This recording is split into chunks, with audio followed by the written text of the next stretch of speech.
is a petition that can be found at change.org under the criminal justice feature. My name is Leslie Williams, and I'm making this video today to help people understand what's happening towards me in San Diego, California. Now, the previous video I made was literally interrupted by them through the capabilities that are literally mentioned in the remote neural monitoring file. Go to Google and type in remote neural monitoring, and you'll be able to find a PDF file in reference to what it is. And research it and scrutinize it thoroughly. The best way to do it is to actually copy and paste it into a Word program and then section it out. That way you can go back and reference to it in a very meticulous manner. I don't speak very well. I'm learning disabled, so I want to say so much. I'm in San Diego, California right now, and I'm literally being tortured through the capabilities that are mentioned in the remote neural monitoring file. And the reason why this is because I was targeted for multiple reasons, multiple aspirations. The motivations behind these aspirations and reasons have to do with human trafficking, sexual servitude rings, and racketeering. And the individuals that are responsible for this is organized crime. And over the years, as a reference, is a result of running from this, surviving this, and finding out things concerning who is involved in it, the capabilities they have, the resources they have, and who's connected. I have literally discovered that this is organized crime within the system, and I have undisputable, tangible proof to corroborate that fact. Now, I can get no help. And the reason why I can't get no help is because of the simple fact that this is organized crime within the system. White and blue collar workers, prosecutors, district attorneys, police officers, firefighters, doctors, county mental health employees. You would not believe what is happening towards me in San Diego. Again, it's a nationwide syndicate, and what they do, what they are is they have implemented a set of they have a template of how they operate in the system. Okay, and in reference to that template, what they do is that they implement their tactics and methods by using their employment descriptions in order to be able to implement the tactics and methods and to protect them from being exposed. They also had the power positions in the community to use institutions and businesses in the community in order to aid and abet them in reference to the organized stalking. Go to Google and type in organized stalking in universities. 8 million responses is what Google will generate to you. Do I look like 8 million people? Do I look like I had the ability to make up 8 million different types of stories or information articles or blogs in reference to organized stalking occurring on university campuses all over the United States? That right there in itself should tell you that this is a nationwide syndicate. But this is happening on such a scale to where it can be blogged about, and 8 million Google-generated responses can occur to you, can be shown to you by going to Google and typing that in. Then you can easily ascertain that this is going on a nationwide scale. Now, there's a manifesto online right now that you can go to Google and type in a gang stalking tech, everything you need to know. It's in part who they are and how they operate.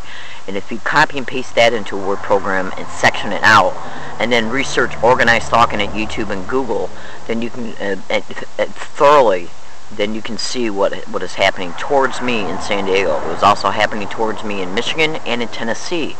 And what these individuals do is when they pick a target, it's for racketeering and sexual exploitation purposes, and financial what they do is they go after targets, the vulnerable, single women, single mothers, people on disability. They're also into other racketeering schemes like mortgage co-opting, land co-opting, trust fund liquidation. They go after people on disability to get a hold of their disability checks, to exploit their Medicare, and to exploit them sexually. And they do this by creating destitution of a target in order to be able to then claim that the target can't take care of themselves. So what they do is create destitution to exploit the destitution by using their employment descriptions: social services workers, county mental health, doctors that are syndicated in nearby hospitals in each community, police officers who will use their positions to, like, say, what they do is they my rent was stolen out of the mail. That was mailed certified mail return receipt. There's another target in San Diego. Her name is Sylvia L. Morales. You can find her videos at YouTube by going to YouTube and typing in gang stalking in San Diego. And she's mentioning how they're stealing her credit card payments that were mailed certified mail return receipt. She also mentions Walmart employees. I'm gang stalked at Walmart like you would not believe. Stonecrest Plaza Walmart, yeah, by 7 employees identified by now, and at least 4 management personnel. And all you gotta do is type in organized stalking and gang stalking in retail stores, or even Walmart, and look at how many YouTube videos and other targets are complaining about Walmart. Well, she talks about Walmart as well. My rent was stolen out of the mail that was mailed certified mail return receipt.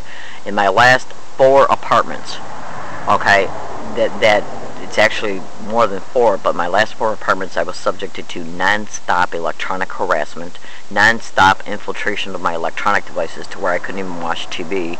Connie Marshall talks about that in her YouTube videos. I was electrically shocked, poisoned. My apartment was entered numerous times. Things were moved around and put back in different locations. A bank card was stolen. I had to close down a bank account and reopen up a new one. My food was poisoned. Yeah. You just would not believe what has happened to me in reference to this organized stalking campaign. It's all designed to either get you to move, and if you don't move, what they'll do is steal your rent to cause eviction, so they can then stalk you literally to a motel room. Google organized stalking in motel rooms. Yeah. Google organized stalking in homeless shelters. See, through the stalking, they know where you're going. Okay.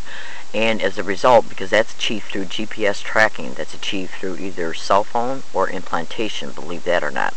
Implantation is extremely easy to have to occur, and if you don't believe what I'm saying, Google extensively David Larson. David Larson right now is the head of the water department in Yucca Valley, California. Yeah, they implanted him. This is another great example for you to understand how easy it is to implant somebody, and the fact that these people will literally enter your home and do it to you. Go to Google and type in Ramona Lopez. She's another target in California. Again, remember, this is a nationwide syndicate. Google right now, Oakwood Hospital, Dearborn, Michigan, caught falsely diagnosing hundreds of children with epilepsy and implanting them. Then go to Freedom Fighters for under the guise of epilepsy. Then go to Freedom Fighters for America and look under the implant diagrams feature, and you'll find the x-ray of Terry Parker Jr., who was implanted with 47 metallic implants under the guise of epilepsy. That happened in 1967. The children in Oakwood, it happened between 2007 and 2009. The very hospital they shipped me into by duping me to go in there. They told me that if I wanted all types of social services help, I could go to Oakwood Hospital, and all I had to do was tell them I was suicidal. I didn't know I was being remotely neurally monitored, and that is part of the brain treatment. What they do is they get you to believe specific things, and then you think about them, then you act on them. They identify and mark that particular neural network, and then will stimulate it on any date to get you to go there. And that was done for the Medicare fraud and for the deliberate false diagnoses in order to make it appear that the Medicare billing was legitimate, and to discredit me in case I ever whistleblowed. That's where I was implanted at. Now, the class action lawsuit was filed in reference to that doctor. They did this to me in the same calendar years he was working. Now, when I found out over time what was happening to me, in part was also remote neural monitoring because of the artificial dreams. I mean, they were just flat out just giving me artificial dreams practically almost at least 3 times a week in Dearborn, Michigan. And the point I'm trying to make here is that I lost my train of thought. See, I have ADHD, so sometimes I think in nonlinear order. Oh, anyways, so what I did was, when I found out about those children being implanted, was literally right around the time that I discovered what remote neural monitoring was, in October 2010. I didn't understand it fully until around February of 2011. So what I started to do was go to, I went to U of M and looked up on the internet who was handling the class action lawsuit in reference to that crime, and then printing out his address and contacting him through email. Well, through cyberstalking over at U of M, they realized what I was doing and came to my campsite within 30 days and evicted me from it. Yeah. Now, they evicted me from my apartment, which I was living in before this campsite.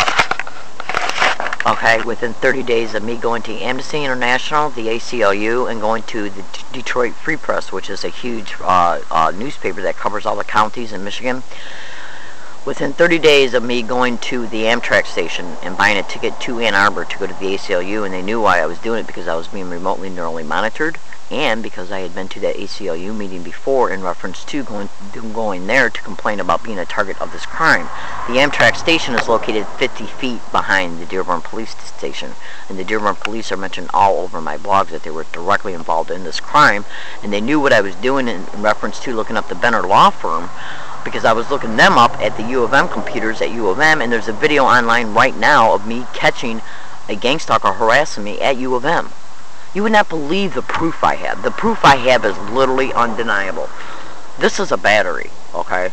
You cannot deny that this is a battery. It's got physical integrity to it. It exists in space and time. And the reason why I'm saying this and doing this with the battery is because the proof I have is just as literally physical as this battery, okay? It's undeniable, undisputable proof that this is happening to me.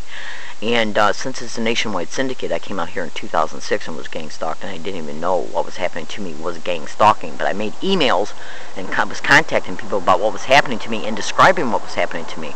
Then I come out here again in 2011, and it starts automatically, right there, right then, boom. Right as soon as I got off the Greyhound bus, and now I got proof that it's happening to me in 2011 and 2012. So what would that do since the San Diego police played a role in 2006? It'll show that I was being gang stalked in 2006, 11, and 12, now that it's 2012. It'll show, see, if I'm being gang stalked right now in 2012, and I've been here since August of 2011, and I got undisputable, tangible, visual proof that I'm being gang stalked, it's already on YouTube and Google, then and then I got emails that describe what was happening to me back in 2006 when I was out here for 34 days. Okay, it shows the duration of this crime and who's involved. And the San Diego police do not want it exposed that this is happening to me right now in 2012. You gotta remember, it's March 2012. I've been a target of this now since 2002. But if I got proof that it's happening to me now, I got out here in August of 2011, it's now March 2012. Okay, I got undisputable, undeniable proof that is online that I'm being gang stalked here in San Diego from August 13, 2011 up until this date, March 28th, 2012. Undeniable, undisputable proof for people to witness, literally witness. Now, knowing that proof is there, then you go back and you look at the 2006 emails I got, which clearly shows me describing what was happening to me, and those descriptions totally describe gang stalking. Then it proves that I was being gang stalked in 2006. And those emails describe the San Diego police being involved, and what the San Diego police did as a result of me exposing it in 2006 directly shows they were involved. So that's why now they're not taking no police reports in reference to me being an actual target of it now, because they don't want it on record that I am an actual target of this crime. Why? Because the 2006 emails are saved. Yeah, and I can prove that it's happening to me now, which shows the duration of this crime. It'll prove that what's happened to me in 2006 was a direct result of this crime, and it'll prove that they were involved in 2006 because of how they're described in the emails and how they finally approached me in 2006 to get me out of San Diego. My name is Leslie Williams. They don't want this crime exposed, and they will do anything and everything in their power to discredit me to keep the truth from coming out, literally. I'm being gang stalked on a feverish scale over at USD and SDSU. My emails are being intercepted over at these locations, and all my cell phone is hacked. All my phone calls are rerouted, and I can't get no help. This is my living situation. This is the way I have to live. Rats try and get in here 50 feet away from the door of my tent. And you can't go nowhere. Google gang stalking in homeless shelters, gang stalking in social services, gang stalking in corrupt mental health. Yeah, gang stalking in doctors, gang stalking in hospitals, gang stalking in police officers. I gotta stop this video. It's almost 15 minutes long. My name is Leslie Williams. I'm in San Diego, California right now, March 28, 2012.